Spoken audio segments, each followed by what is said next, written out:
Pria selingkuhanku ini sangat romantis, beda dengan suamiku sendiri. Halo sahabat, terima kasih sudah mampir ke channel ini.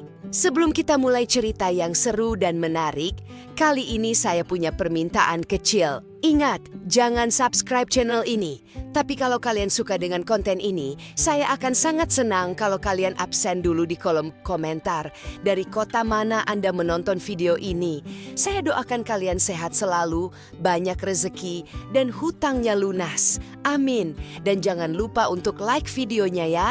Ingat, yang sudah klik subscribe saya doakan hutangnya lunas. Amin. Kamu percaya nggak kalau ada pria yang bukan suamiku yang hafal jam aku bangun, tahu warna mukena kesukaanku, dan bahkan ingat kapan aku terakhir kali nangis diam-diam di dapur? Lucunya, dia bukan laki-laki yang sah memegang tanganku di depan penghulu, bukan laki-laki yang tiap hari tidur di sebelahku. Dia pria yang seharusnya hanya jadi orang asing, tapi malah jadi tempat paling hangat untuk pulang di luar rumahku sendiri.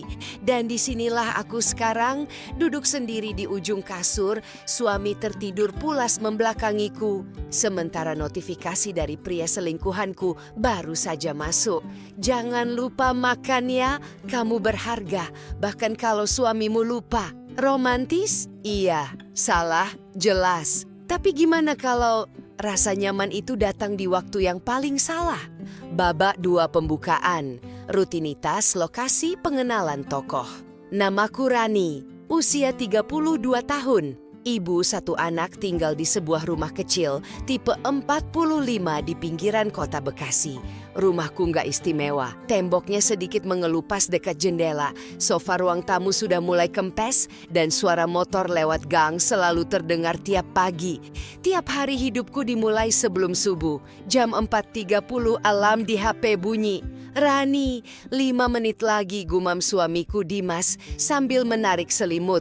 Aku hanya tersenyum tipis, padahal dalam hati ngomong, yang bangunkan aku, kenapa kamu yang minta 5 menit lagi? Aku turun dari kasur pelan-pelan supaya Hani, anak perempuan kami yang berumur 7 tahun, nggak kebangun. Di dapur, hidupku dimulai dengan suara, bunyi api kompor, bunyi sendok mengaduk, bunyi panci ketemu tutup. Aku masak nasi, goreng telur, bikin bekal sederhana, nasi, telur balado, tumis buncis. Sambil masak, aku suka diam-diam melamun. Pernah nggak sih kamu lagi aduk sayur tapi hati kamu hambar? Kayak sayurnya lebih punya rasa dibanding hidupmu sendiri. Jam 5.30, aku bangunin Hani. Sayang, bangun, sekolah. Dia meringis, tapi begitu lihat bekalnya, dia senyum lebar. Bunda, telurnya bentuk hati ya. Aku ketawa kecil. Iya dong, biar Hani ingat Bunda sayang banget sama Hani. Momen-momen kecil kayak gini yang bikin aku kuat.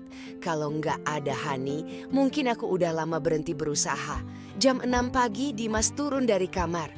Tanpa banyak kata, dia duduk di meja makan, buka HP, scroll berita dan video pendek yang bikin dia ketawa-ketawa sendiri. Mas, sarapan dulu. Iya, jawabnya pendek, matanya tetap ke layar. Kamu pernah nggak duduk satu meja sama orang, tapi rasanya lebih sepi daripada saat kamu sendirian di kamar? Dulu, waktu baru nikah, Dimas suka gandeng tanganku waktu aku naruh piring di meja. Sekarang, tangannya cuma setia sama HP. Jam 7.00 aku berangkat kerja. Aku kerja sebagai admin di sebuah kantor ekspedisi kecil di area Kranji. Perjalanan dari rumah ke kantor sekitar 30-40 menit naik angkot. Kalau macet bisa sejam. Di angkot, aku sering dapat pemandangan yang sama. Ibu-ibu ngantuk, bapak-bapak pakai seragam pabrik, anak sekolah yang tidur nyender ke kaca. Di luar, deretan ruko, tukang sayur, tukang tambal ban. Hidupku biasa, nggak ada yang spesial. Yang spesial cuma rasa lelah yang nggak pernah benar-benar pergi. Di kantor, aku duduk di meja kecil dekat jendela komputer tua, kipas angin berdecit, dan tumpukan nota yang nggak ada habisnya. Jam 8 sampai 16, hidupku berupa angka, data, dan telepon pelanggan yang kadang marah-marah. Suamiku, dia kerja sebagai teknisi di bengkel mobil. Pulangnya sering sore atau malam, tergantung banyaknya orderan. Kami hidup cukup, nggak kaya, tapi juga nggak sampai kelaparan. Yang kurang itu bukan uangnya, tapi rasanya. Rasa diperhatikan, rasa dianggap, rasa dicintai, atau mungkin aku aja yang terlalu banyak mau. Babak 3 ketegangan meningkat. Masuknya pria selingkuhan, rasa nyaman, konflik batin. Hari itu semuanya kelihatan biasa. Sampai seorang pria datang ke kantor dengan kemeja biru muda yang disetrika rapi, jam tangan hitam sederhana, dan senyum yang entah kenapa terasa hangat. "Pagi, Mbak, ini saya mau kirim barang setemanin," katanya. Suaranya pelan tapi jelas, nggak tergesa-gesa. Aku angkat kepala dari layar komputer. "Oh iya Pak, silakan isi data di sini." Dia duduk di kursi depan meja kerjaku. Bau parfumnya lembut, nggak menusuk. Kayak bau sabun mandi yang bersih. "Nama pengirim?" tanyaku. "Arga." "Nama penerima?" Dia sebutkan nama, lalu alamat. Sesekali dia melirikku, tapi bukan lirikan yang aneh. Lebih ke lirikan orang yang benar-benar dengerin. Selesai isi data, dia bayar. "Terima kasih ya Mbak." Dia membaca name tag di dadaku. "Rani." Aku sedikit kaget. Kebanyakan orang tua nggak pernah peduli name tagku. Dia malah menyebut namaku pelan, seolah-olah namaku itu sesuatu yang penting. Iya Pak, sama-sama." Dia tersenyum lagi lalu pergi. Aku pikir itu cuma pertemuan biasa. Sampai ternyata besoknya dia datang lagi. Dan besoknya, ternyata Arga punya online shop spare part kecil-kecilan. Dia rutin kirim barang lewat kantorku. "Pagi lagi Mbak Rani." Dia selalu begitu, sapaan lengkap dengan nama. Kadang dia datang sambil bawa kopi literan. "Ini buat rame-rame di kantor, biar nggak ngantuk audit tetap," katanya. Padahal di kantor cuma ada aku, satu kurir, dan bos yang jarang nongol. Hari itu kantor lagi sepi. Aku lagi pusing lihat data yang salah. Tanpa sadar aku mengeluh pelan. "Aduh, kok error terus sih?" Arga yang lagi duduk sambil nunggu resi menunduk sedikit. "Kenapa, Mbak? Komputernya ngehang?" Aku ketawa hambar. "Enggak, cuma datanya ngaco, saya yang salah input." Dia menggeser kursinya sedikit mendekat, tapi tetap jaga jarak. "Boleh saya bantu? Saya nggak terlalu jago komputer sih, tapi siapa tahu." Aneh ya, suamiku di rumah jarang nanya aku capek atau enggak. Tapi pria yang baru beberapa minggu rutin datang ini malah peduli detail kecil kayak gitu. Kami mulai ngobrol. Awalnya cuma soal barang kiriman. Lama-lama melebar. "Anak Mbak umur berapa?" 7 tahun, perempuan." "Wah, pasti cantik kayak emaknya." Aku langsung salah tingkah. Kamu tahu nggak betapa jarangnya aku dengar kalimat kayak gitu? Terakhir kali suamiku bilang, "Aku cantik." Mungkin waktu Hani belum lahir. Pelan-pelan, Arga jadi bagian dari hari-hariku. Kalau dia nggak datang, kantor terasa kosong. Aku jadi sering cek jam. Biasanya jam segini dia udah datang. Kok belum? Suatu siang, hujan deras. Kantor hampir tutup, tapi Arga belum datang. Aku sudah siap-siap matikan komputer. Tiba-tiba pintu terbuka. Dia masuk, setengah basah, nafas sedikit terengah. "Maaf, Mbak, saya telat. Hujannya gila banget." Aku spontan berdiri. "Pak, Arga, basah semua itu. Duduk, nanti saya ambilin tisu." Dia tertawa pelan. "Nggak apa-apa, yang penting paketnya nggak basah." Kalian pernah lihat laki-laki yang lebih mikirin barangnya daripada dirinya sendiri? Entah kenapa, itu malah bikin dia kelihatan tulus. Sambil dia nulis data, aku menatap tetesan air di ujung rambutnya. Bajunya sedikit menempel ke kulit, bukan pemandangan nakal, tapi cukup buat hatiku berdebar. Aku buru-buru alihkan pandangan. Dalam hati ngomel ke diri sendiri, "Rani, sadar kamu perempuan bersuami." Tapi hati kadang bandel. Dia nggak selalu patuh sama aturan. Beberapa minggu kemudian, semuanya naik satu level, bukan lagi sekadar obrolan di meja kantor. Itu bermula dari kalimat sederhana di sore hari. "Mbak Rani, nanti pulang jam berapa?" "Biasanya jam 4, Pak." "Kalau sebelum pulang, mau saya ajak minum teh dulu di warung depan? Kita ngobrol sebentar, kalau Mbak nggak keberatan." Aku diam. Dalam kepalaku, suara-suara bercampur. Boleh nggak ya? Salah nggak ya? Tapi cuma teh, cuma ngobrol. Dan itu kalimat paling berbahaya, cuman ngobrol. Tapi kamu pasti tahu kan, banyak hal yang awalnya cuman, lalu jadi, kok keterusan? Akhirnya aku mengangguk pelan. "Iya, sebentar aja ya, Pak." Di warung kecil pinggir jalan itu, dengan meja plastik dan kursi panjang, aku duduk berhadapan dengan Arga. Hujan baru saja reda, bau tanah basah masih terasa. "Capek?" tanya Arga. "Lumayan, jawabku. "Di rumah sibuk, di kantor sibuk, kamu istirahat di mana?" Dia pakai kata "kamu", bukan lagi "Mbak". Entah kenapa nggak terasa menyinggung, justru terasa dekat. Aku tertawa pelan. "Istirahat sih, nggak tahu di mana. Kalau di rumah kan jadi ibu, di kantor jadi karyawan. Jadi Rani itu kapan ya?" Dia menatapku lama, ada sedih di matanya. "Kamu pernah merasa sendirian nggak, padahal punya banyak orang di sekelilingmu?" Pertanyaan itu tepat mengenai sasaran. Aku menghela nafas. "Sering." Lalu aku cerita tentang suami yang makin lama makin dingin, tentang obrolan kami yang sekarang cuma soal tagihan listrik, sekolah anak, dan lauk apa yang mau dimasak, tentang malam-malam panjang ketika aku pura-pura tidur padahal mataku masih terbuka di kegelapan. Arga mendengar, benar-benar mendengar, nggak potong omongan, nggak ngejudge. Sesekali dia hanya mengangguk, matanya tak lepas dari wajahku. "Dimas," katanya pelan, mengulang nama suamiku. "Dia pernah tahu kamu sesedih ini?" Aku menggeleng. "Kenapa nggak cerita?" Aku tersenyum miris. Karena waktu aku mulai cerita, dia bilang aku lebay. Katanya semua orang juga capek, semua orang juga punya masalah. Arga menghela napas panjang. "Kamu nggak lebay, kamu cuman manusia. Kamu tahu nggak rasanya diakui sebagai manusia, bukan cuma sebagai istri, ibu, atau karyawan." Kalimat itu sederhana, tapi di hatiku rasanya seperti pelukan. Sejak hari itu, kami jadi makin dekat. Chat mulai masuk di malam hari. Arga, "Udah makan malam?" Aku, "Udah." "Kamu?" Arga, "Udah.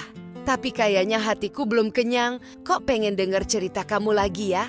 Aku nyengir baca chat itu. Bukan chat yang vulgar, tapi hangat, manis. "Bahaya, Diti." Kadang dia kirim foto, langit senja, hujan di kaca mobil, secangkir kopi. "Kalau kamu di sini, aku pasti suruh kamu istirahat dulu sebelum pulang," tulisnya. Aku baca chat itu sambil duduk di ruang tamu. Dimas di sebelahku main HP, TV menyala, tapi nggak ada yang benar-benar nonton. Bedanya, isu romantis di hidupku sekarang datangnya dari HP, bukan dari orang yang duduk sebelahku.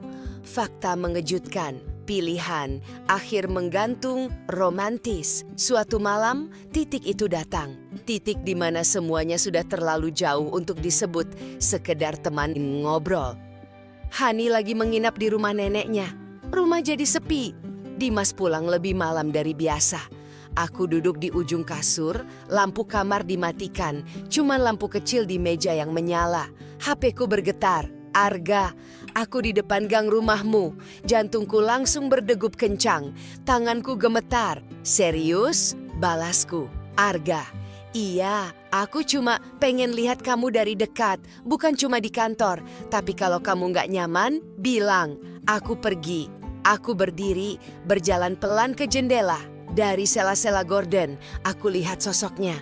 Dia berdiri dekat warung ujung gang, pakai jaket hitam, tangannya di saku, menunduk. Bukan kayak cowok-cowok nekat di sinetron. Dia kelihatan ragu, seolah tiap detik dia sedang bertanya ke dirinya sendiri, "Aku ngapain sih di sini?"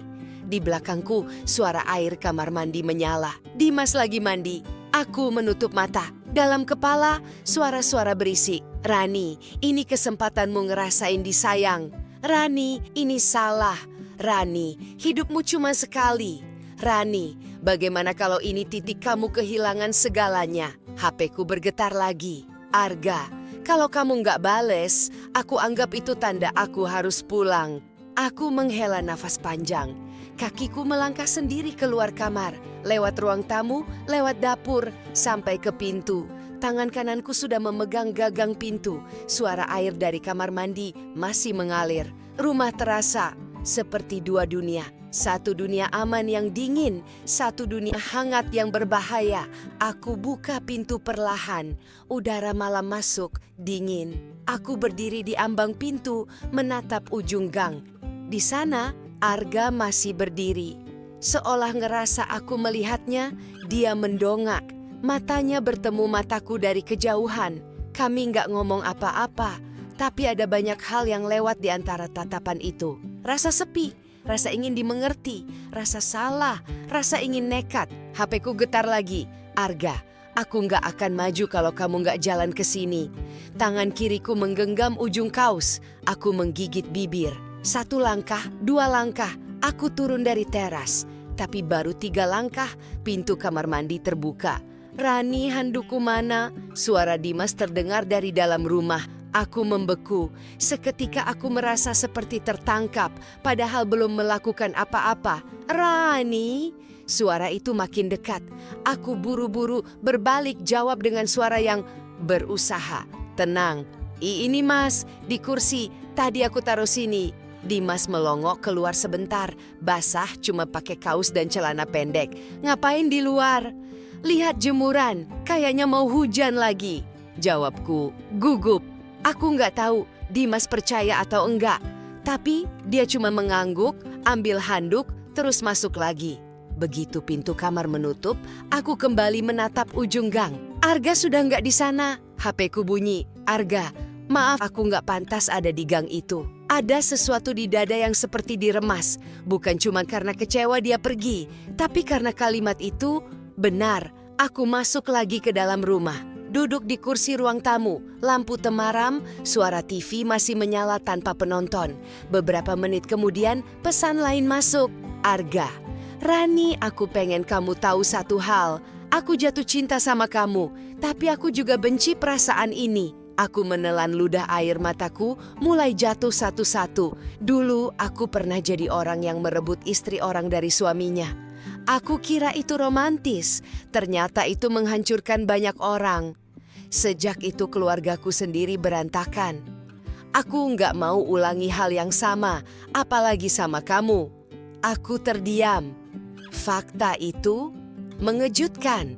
Selama ini aku lihat Arga sebagai pria baik, hangat, romantis. Aku nggak tahu dia juga punya masa lalu kelam sebagai orang ketiga.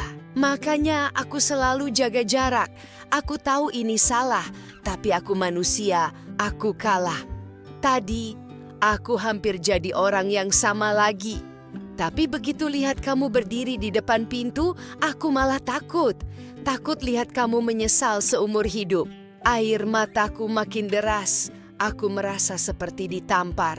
Bukan cuma karena dia jujur, tapi karena di tengah ketertarikan kami, dia masih mikirin masa depanku. Dimas mungkin dingin, mungkin dia lupa caranya sayang dengan benar. Tapi kamu masih istri dia, ibu dari anaknya. Kalau aku yang bikin kamu lepas dari rumah itu, aku harus siap tanggung semua dosa dan bencinya Hani ke aku. Aku menutup wajah dengan kedua tangan. Suara TV samar-samar terdengar, tapi pikiranku kemana-mana. HP bergetar lagi, pesan terakhir dari Arga malam itu. Kalau suatu hari kamu ninggalin rumah karena keputusanmu sendiri, bukan karena laki-laki lain, itu urusanmu. Tapi aku nggak mau jadi alasan kamu hancur. Mulai malam ini, aku nggak akan datang ke kantor pengiriman lagi. Toko onlineku akan pakai ekspedisi lain. Bukan karena aku benci kamu, justru karena aku sayang. Aku terpaku, seperti ada lubang besar yang tiba-tiba kebuka di dalam dada. Pria yang bukan suamiku, pria yang paling romantis yang pernah aku temui, pria yang hafal jam aku minum kopi, yang tahu aku suka senja, yang ingat aku gampang masuk angin. Justru dia yang memilih mundur, bukan karena cinta kami kurang besar, tapi karena dia sadar cinta yang besar ini lagi berdiri di tempat yang salah. Malam itu, aku duduk lama di ruang tamu. Dimas lewat, mau ambil minum. Kok belum tidur? Aku menatapnya. Wajah yang dulu begitu kucintai sekarang terasa asing.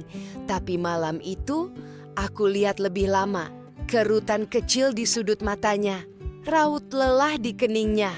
Bahu yang sedikit turun karena capek kerja seharian. Dia bukan suami sempurna. Tapi aku juga bukan istri yang paling suci pikirannya. Mas, panggilku pelan. Apa mas? Masih sayang sama aku? Dia kaget, menoleh. Maksudmu? Aku menatapnya, mataku berkaca-kaca.